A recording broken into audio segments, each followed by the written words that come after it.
stationed in the Los Angeles temple. You can see this beautiful, actually many deities around the world that you will see in many of the temples are all personally carved by Swamiji himself.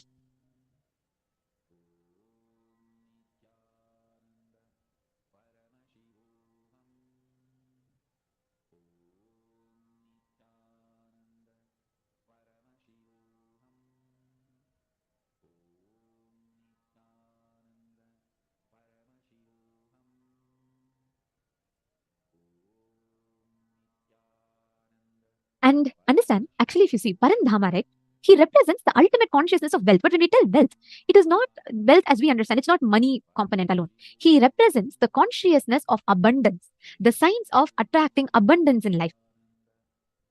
Parandama is a manifestation. He represents the life energy of the whole, actually, in his abode. The life energy of Parandhama's abode is love, prema bhakti, a very sweet, intimate space. And if you just remember, all manifestations of Vishnu represents this principle, prema bhakti, intimate, sweet love, that love, ultimate romance with life. That's why if you see Krishna, he gives you that juicy feeling of life, right? Just remember Krishna, he does all his divine leelas.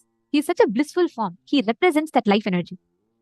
Vaikunta can be reached only by pure devotion. That is why Vaikunta is called prema bhakti, where only pure devotion will open up Vaikunta for you. And that is what Parandhama represents. The Swamiji tells literally that the parallel universe of our Anahata Chakra, the heart center, is Vaikunta. The parallel universe of Anahata Chakra is Vaikunta. And this space of Vaikunta, you will manifest Ashtamaha Shaktis. And you will be able to manifest Ishitva, Vashitva, Prapti, Prakamya. And Om Namo Narayanaya is the ultimate Mahavakya to reach Vaikunta. The first truth you need to know is God exists and he accepts your love and your devotion. When you realize this, creation becomes your natural way of living.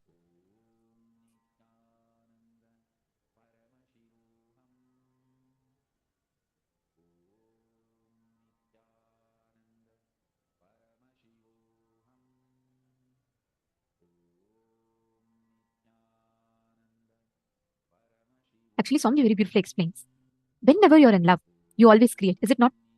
Have you all noticed whenever you fall in love with someone, you start trying to upgrade yourself. You start trying to experience yourself for that. Like whenever you fall in love with another person, you change your hairstyle for that person, you change your speaking style for that person, you start changing your taste as for that person, is it not? Even in a normal human to human love, we try upgrading ourselves as for that person. In bhakti, in devotional love, you start upgrading yourself as Paramashiva. You start upgrading yourself as Parandhama, Paramapada. That is why it is said that when Krishna manifested, right, all the gopikas around him, they all were so much in love with Krishna that they used to every way, like whenever the gopikas were around, people used to not understand their love. People used to think they're all crazy women. Why will they go so much over a small kid? Krishna's a small boy. And why are they so much in love? If you see the gopikas, morning they used to get up for Krishna, they used to dress up for Krishna, they used to make butter for Krishna, everything they'll be centered around Krishna. And people used to think they're all mad women. And so beautifully it is told. Like, there's a very beautiful story. Once Krishna, Narada thinks that, there can be no greater devotee for Krishna other than Narada. And all devatas had started thinking, they are only the great devotees of Vishnu, Krishna. And they used to think gopikas are mad women. Like, they're all crazy people. They keep going so much gaga about Krishna, but they're not actually as devoted. They're all human beings. So Krishna wanted to establish the love of gopikas to the power of prema bhakti to Narada. So he plays a very beautiful leela where he tells one day, he starts telling, oh, I have a very bad headache. I have an unbearable headache. It is not going at all. Narada, he runs around all three worlds. He says, yo, my God is having headache. And he brings all the gods, and even Dhanvantri, the god of medicines, he tries to come and cure. Nothing can stop. We all know Krishna is playing his leela. So Krishna also, he starts saying, oh no, it's unbearable. I feel like my head is splitting. I can't bear. The whole three worlds are all going crazy. They're like, our God is having headache and we are not able to do anything. Then Krishna tells, look, I know the exact medicine for it. Then Narada says, oh Prabhu, please tell. If you know the medicine, whatever it is, we will do. Krishna tells, the medicine for my headache is, I need the foot dust. One of my devotee should come and wipe their leg and uptake the dust from their leg, the dirt from their leg, and they should apply it on my forehead and I should smell it. The gods and everybody are shocked. They're saying, what? You are my God. I worship you. How can I give you my foot dust? Then Narada says, Prabhu, please don't play this leela. I know you're playing this leela, but don't do this. How can I give you my foot dust for you to, for you to get rid of your headache? That is not possible. Prabhu, please don't do this. Ask for anything else but not this. Krishna says, this is only solution I know. There is nothing else. Then slowly, each one starts saying, no, I can't give. I will never do it. What? How can I ever do? There, for that moment, they all forgot that Krishna is suffering with headache and they need to give him a solution. They get stuck with their Vedanta, their principles. So Krishna waits for some time and he's unable to bear the pain and he says, okay, look, Narada, go to the Gopikas and just tell him Krishna is having headache.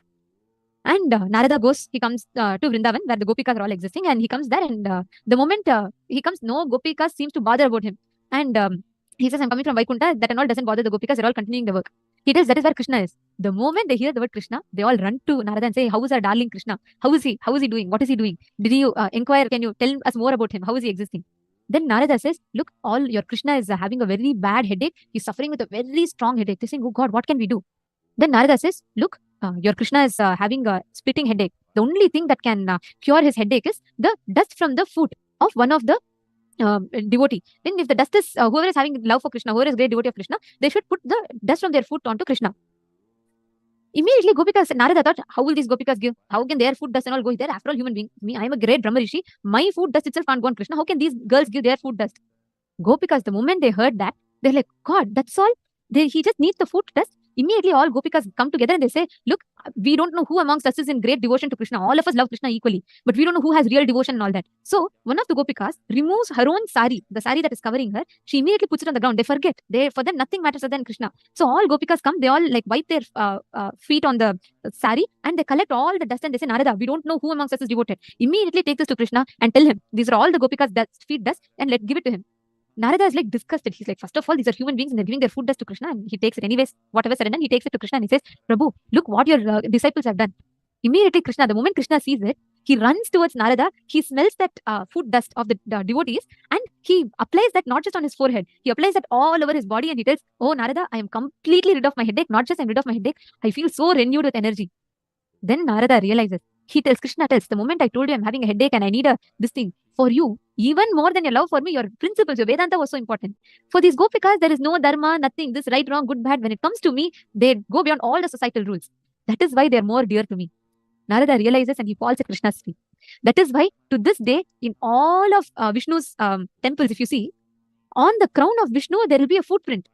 It symbolizes how Parandama, he reveres, he keeps his devotees, those who love him beyond the social conditionings, he keeps all of them on his head. That is why in all of Vishnu's crowns, the devotee's footprint will be on the crown.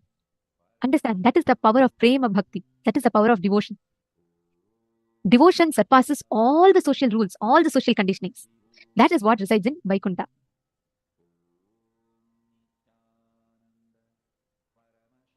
The moment you experience, whenever you experience this space, Vaikuntha will open up as prema bhakti for you. You will start experiencing tremendous love, tremendous overflowing bliss. That is Vaikuntha. That is the space of Vaikuntha. Understanding? Actually, today, all of us, whenever you experience love, right, you will see how you will be able to manifest the Ashtamaha Shaktis. Prapti, Prakamya, Ishitva, Vashitva, Anima, Mahima means you will be able to play with the nature of reality in front of you and change it as per your conscious will. For example, let's say you take any object, you will be able to increase its height, you'll be able to decrease its height, you'll be able to play with it. It will just be like a whole game for you. It will not be something very difficult at all. Understanding? And this power of Garima, increasing the weight of an object, Lahima, decreasing the weight of the object, and Mahima, increasing the size of the object, and Anima, decreasing the size of an object. So today, with this Prema Bhakti as the core understanding, we are going to be manifesting this exact same space. We are all going to be manifesting the space of Ashtamaha Shaktis, power over the consciousness, power over the matter. Understanding? Now, all of us, every one of us, Nitya Kalyana Sundari saying beautifully, love Lord Krishna. This is the principle that he embodies. This is the principle that he represents so beautifully. Now, we'll all enter into power manifestation. Okay? Let us all manifest the power, the ability to increase the size of an object. Take any this thing you want and pick any object that you want and measure its current height. Measure its current, how the size is and how the height of the object is. Consciously create the space and start experiencing that inner space in you expanding and see how it manifests as expansion in the outer space. Start chanting the Mahavakya, measure its current height, and you're going to focus on increasing its height. Please start. Paramashivoham. Om Nithyananda. Paramashivoham. Om Nithyananda. Paramashivoham. Om Nithyananda.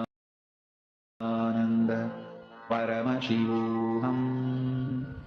Om Nithyananda. Paramashivoham. Om Nithyananda.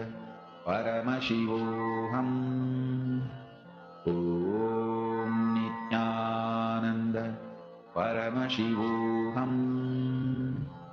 Om Nithyananda. Paramashivoham.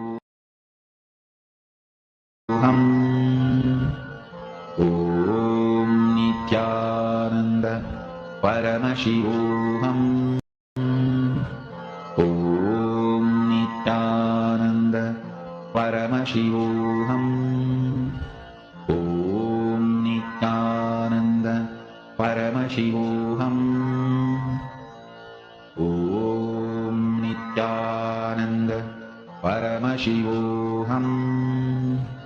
Om Nithyananda. Paramashivoham. Om Nithyananda. Paramashivoham. Om Nithyananda. Paramashivoham. Om Nithyananda. See, prana is the energy which your body absorbs while you are breathing. Please understand. Prana is the energy your body absorbs while you are breathing.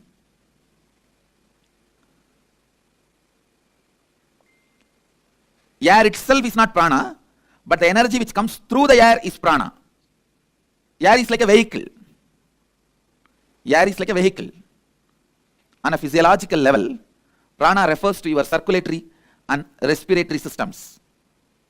See, prana does 5 things inside you. Inhalation, that's called prana. Vyana means the air which goes inside and stays in you. Third, udana, the air which goes inside and spreads all over the body. Samana, the air which leaves your body. Apana, the air which does cleaning process in your body. Actually, these 5 movements of air energy inside you, as totally called as pranic layer. Please listen. I'll repeat once more. The 5 breathing activity happens in you. Inhaling, holding, exhaling, spreading all over your body, and cleaning. These 5 put together is called pranic layer. And all the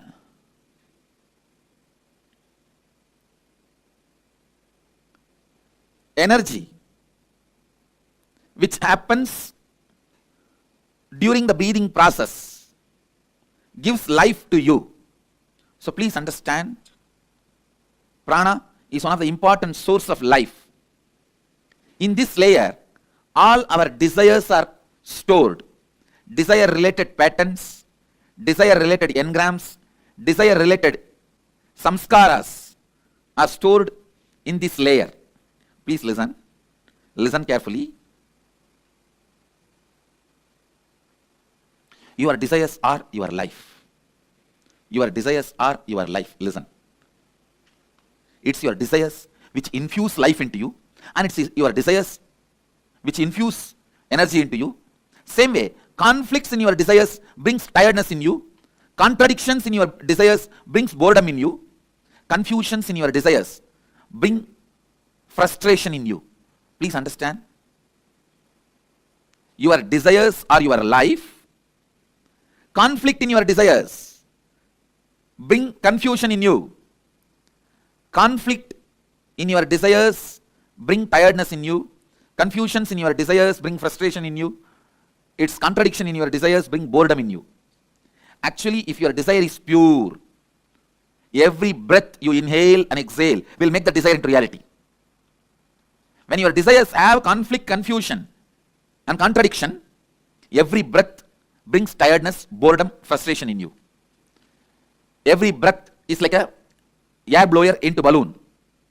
Your desires are the shape of the balloon. If the shape of the balloon is Tom and Jerry, when you blow the air, you will have Tom and Jerry. Conflict, constant conflict.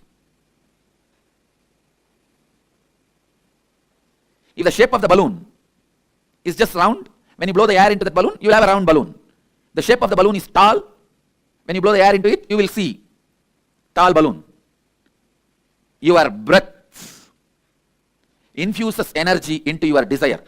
So the one and only thing you need to do in your life is not giving up desire, but removing the conflicts, confusions, contradictions in your desires. Please understand. Renunciation is not giving up your desires.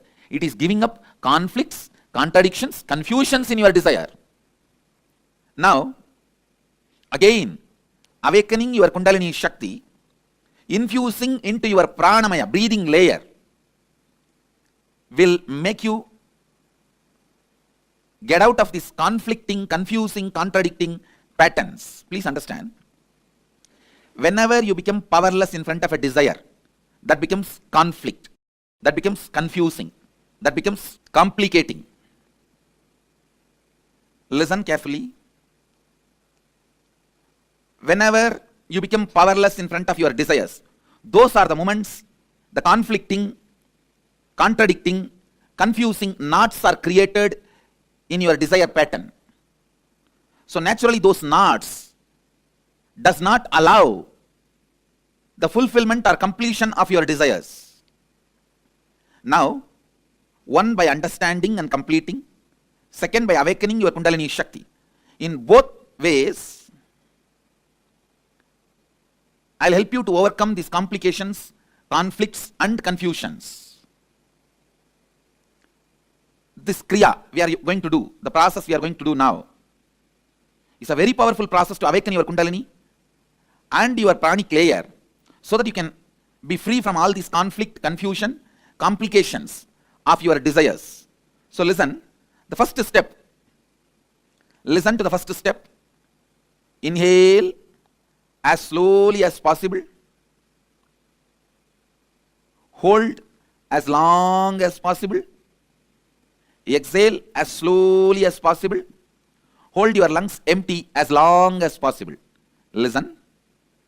Inhale as slowly as possible, comfortably. Hold as long as possible, comfortably. Exhale as slowly as possible, comfortably.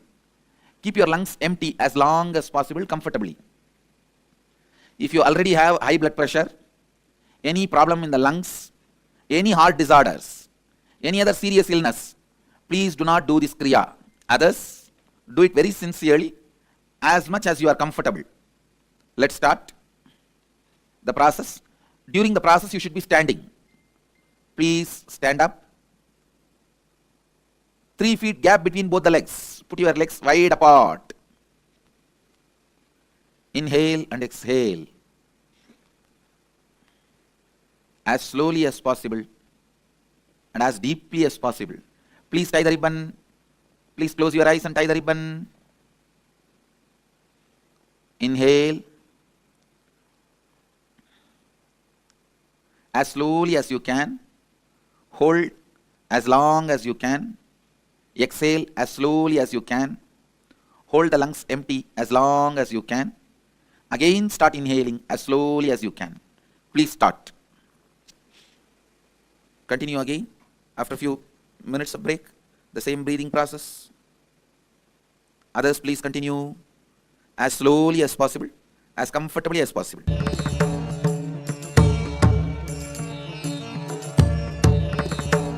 Relax. Please settle down wherever you are. You can have a few minutes break.